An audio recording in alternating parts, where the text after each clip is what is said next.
The only thing that's missing here is ATVs. We don't have ATV with us. He's my partner in crime. Oh, Karina, there's a beautiful sunset behind you. Am I holding the sun? Move your hand up a little bit. Oh, hold on a second. Up, up, up. Perfect.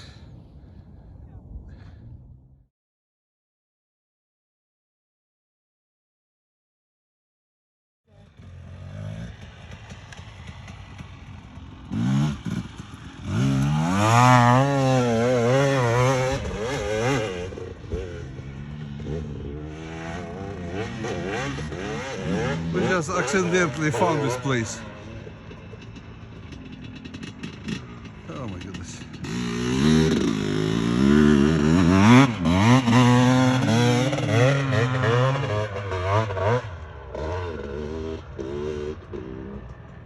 Look at these guys having fun.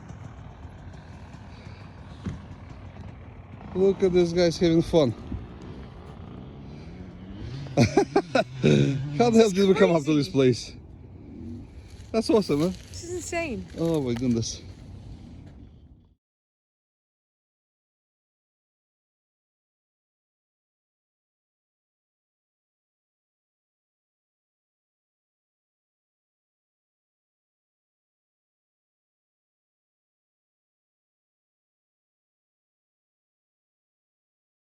Strawberry gondola all the way up the mountain on the left side. So we did the center part of the mountain. Yeah. So we started off. We did the left side of the mountain. We started off going to Needles Gondola, went all the way up, did all that stuff. Yeah. Then we transferred to the. Okay, who's the narrator here, man? Come on, dude, learn your role, man. Yes. Gee, we're on the gondola, Strawberry Gondola, all to ourselves. Oh yeah, this is living like luxury, man. Just took came to the left side of the mountain. Yeah, came to the left side of the mountain. Went to Strawberry Hill or Strawberry. What is it called? Strawberry Transverse. Strawberry Transverse. Good stuff. You can get used to this life, huh, Karina? Not too bad. Not bad.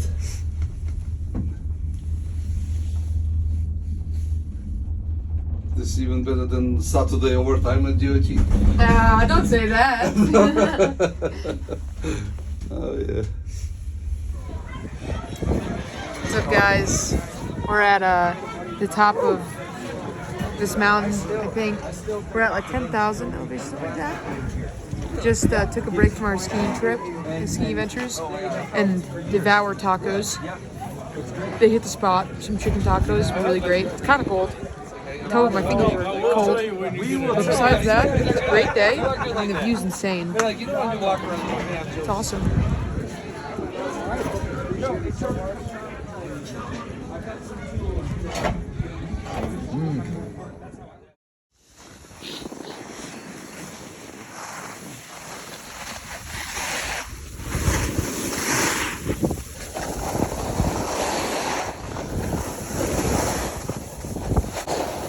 Good job, Karina. Good I job. had tacos for lunch, and I just. Oh no, sorry. I had tacos for lunch, and I just bit down on one of the jalapenos, and my mouth is on fire. All right. Well, look at this trail, Karina. That looks nice. Huh? This is I love. This is perfect. This is you, I right? think see how one of them shine a little bit there. Yeah. That's awesome. Oh, wow. Somewhere around.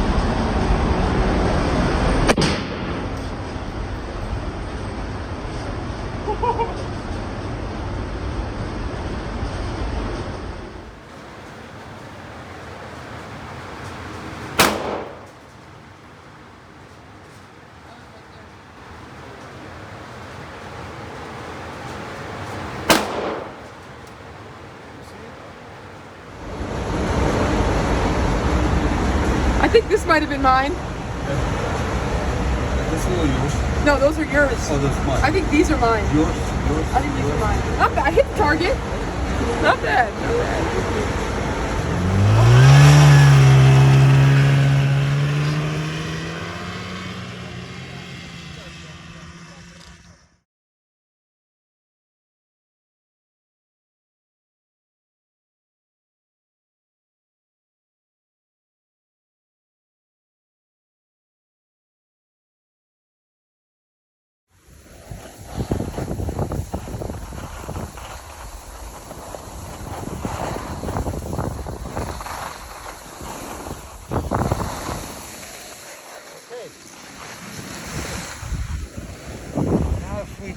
want to do the pommel, we just go over the bridge and we just go a different way. Let's try it out. So are you okay with doing the pommel? Yeah. If Karina says we're okay, then I guess we're okay. That's Hold good. on, so before we go, I want to take a group picture of us. 1 second. Okay.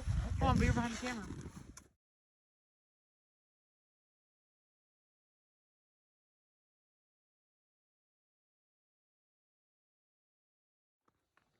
So right over there is the night skiing hill, and there's a run that's called Confidence. It comes right down along the top of the ridge, and then swings right off near.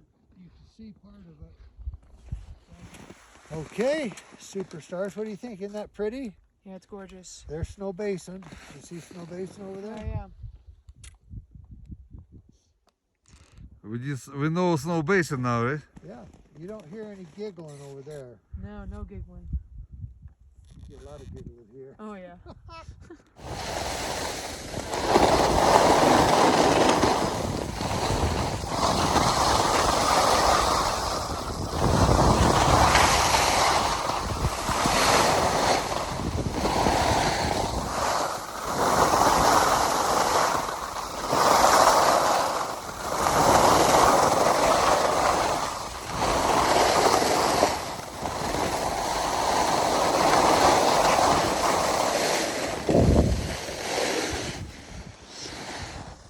Nice.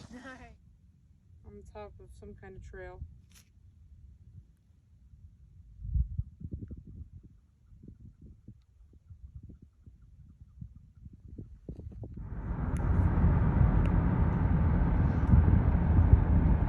It's Wild West out there, man. Okay. So we're in the Antelope Islands, driving around the perimeter of this gorgeous area. And now we're pointing into the road that is closed for season. That end of this road is supposed to be this trail that we're anticipating. We're trying to figure out walk on a trail or enjoy it from the comfort of a warm car. It's so nice from here. Look at this. You got the car open. You're outside. So we had a very intense vacation. We're tired. We're tired. Eh? I'm tired. Are we tired or are we exhausted? That's a great question. I'm somewhere in the middle. In between, right? Yeah. So the question is, do we walk up to the mountain and explore interpretive trail, or the hell with the trail and enjoy warm I'm sun? so tired. Enjoy warm sun We through the spent windows. Eh? the last 3 days non-stop skiing, more than I've ever skied. Snowmobiling, shooting guns. And I'm done. I'm so tired. And I have nothing, like genuine, I feel like I need to have like an eternal sleep. Like I feel like I need to sleep for a day and then like I'll wake up and I'll be good. But right now, all I can think about, I don't even want to eat food. I just want to go to bed. On another hand, hand, But like we don't need to go anywhere. Look, like this is it. Like we've hit it. What if there's something interesting? What's out there? I'm so tired. I don't know. I remember the last time I've ever been this tired. No. Genuinely, like I'm done. You're done. Huh? My God. How done are you? On a scale of 1 to done, it's done. Well done. Letter new Oh, I have an things. idea, Karina. We should like stop somewhere, catch some little bit of sleep, and then we'll have more energy. Yeah, I can't sleep like you. Like I can't just go to bed and wake up 20 minutes later and be refreshed. Trying to convince this. Against all odds, we took a little rendezvous. We'll close our eyes for about 15 minutes. And now we're taking on the very interpretive trail head on. Let's do this. Try to stand straight. And don't trip because you're gonna fall down and start snoring. Okay. Which is a short half-mile trail, which will tell us the story and enlighten us about George and Alice Frary and the early settlers of this here island. I'm very excited about it. I mean, the possibilities are endless. Just look at this. Can't wait to find something we can't see already. Maybe, you know, once we get into the forest and delve deep into the trees and the mountain ranges, we'll find something that we can't already see with the naked eye. You're being sarcastic, aren't you? You got me. George Isaac Frary and his wife Alice and their 5 children, 5 of 7 children. They lived here, they worked here, they played here from 1892 to 1901. Sorry, 1891 to 1902. You know what I mean? Hardship, a lot of tragedy. But despite it, they were able to, you know what I mean, remember the happiness. And through the island, you know what I mean, their life has continued on. And they left the island in 1902 with little more than just, you know what I mean, the pack on their back. And, you know what I mean, only the bits and pieces you see here are what their story continued to tell. Throughout the whole area, you'll find artifacts such as ceramic, metal, other material lying on the ground. That is, you know what I mean, about 36-degree day, beautiful weather. It's great weather, you know. We've been in a drought for about 10 years, so it's not exactly the rain we want to see, but you can't ask for too much nowadays, you know what I mean. So here, if we look out here, we can see some of their entertainment. They loved Bill Nye's joke book. Now, this is not the Bill Nye, if you could just pan the camera over to me. This is not the Bill Nye that you're used to, Bill Nye the Science Guy. This is a different Bill Nye. This is a historical writer, Bill Nye, who wrote about history of the U.S. Yeah, and welcome back to the second portion of today's little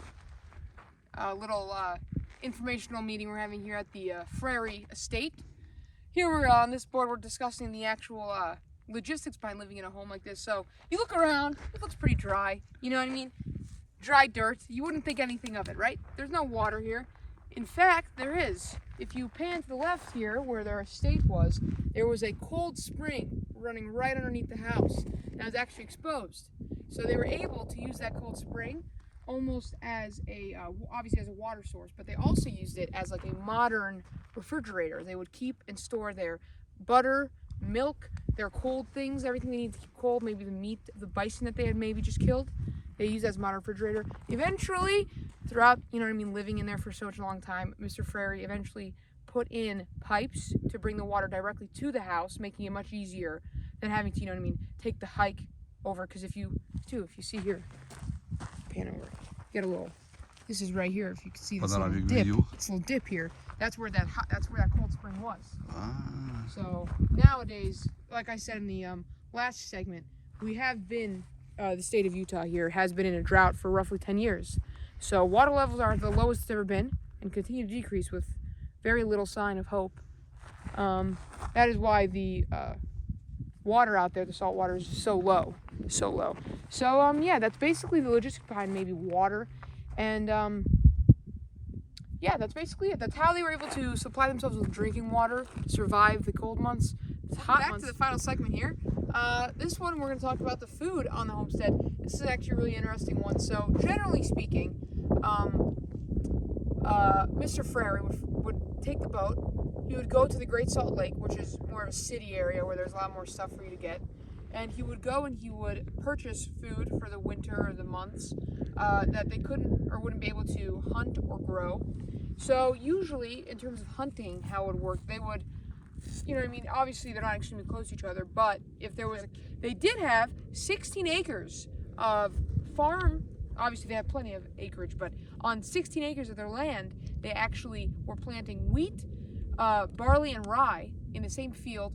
That is, you know what I mean, one of the major effects of what they made for food on that aspect of things.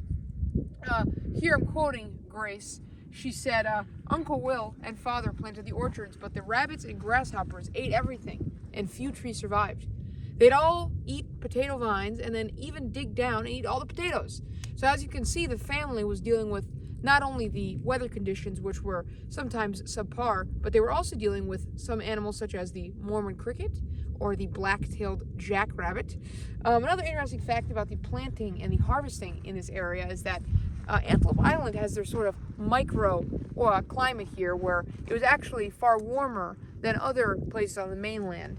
And because of that, they were able to harvest their crops almost 2 weeks earlier than other farmers. This was a very significant thing. It was almost so significant that they actually wrote it in the town Antelope Island's newspaper. Go over here, we can actually see the kitchen of where they were eating their food. Or actually, sorry. Their house would have been here. This was more of the ranch where they kept their, I forgot to mention, how can I forget? The large portion of meat that they actually created, they would obviously hunt local game, but oftentimes it was difficult to get enough local game to feed the family because, you know what I mean, there's so many conditions going on. They didn't have, you know what I mean, AK-47s they could load up and just go shoot. It was tough. So they actually had, they raised and took care of cattle, which is mainly what they ate. They bred cattle. They would kill them for the season, and they would also use their skin as coats to keep them warm. So that was the large portion of the food.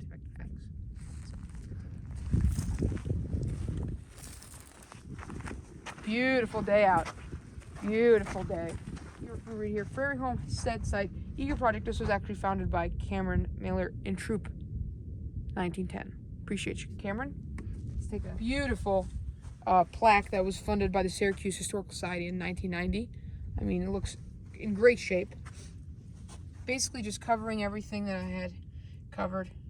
It's a beautiful house. And you see, got an American flag hanging in the front. That's a nice depiction. I like that. I like that a lot. Yeah. It talks about how every year a garden was planted, like we talked about. Had a barn. Oh my God, there's a bee. Barn and a chicken coop. The home is no longer standing. Yeah, explain, Lucy.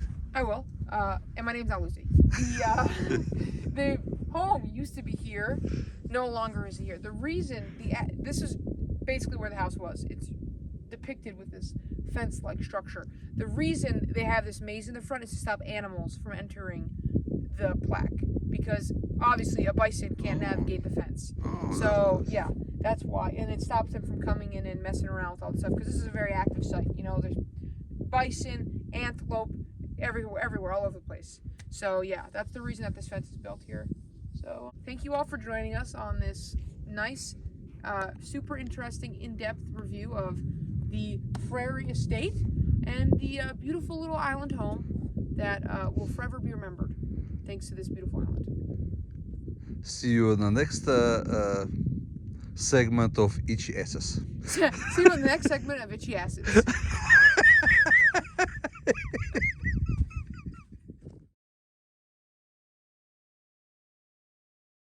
Mechanics. This is the little drill press, right? The drill press from good old days. It's called post drill press. And if you don't want it to feed right, like this.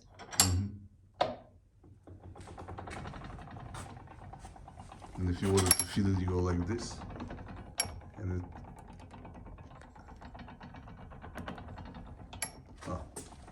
Awesome. Did anybody tell you you're not supposed to touch this stuff, Karina? It says, "Can you crank the drill press, Dad?" I am your daughter, all right? So you can't be saying that kind of stuff to me.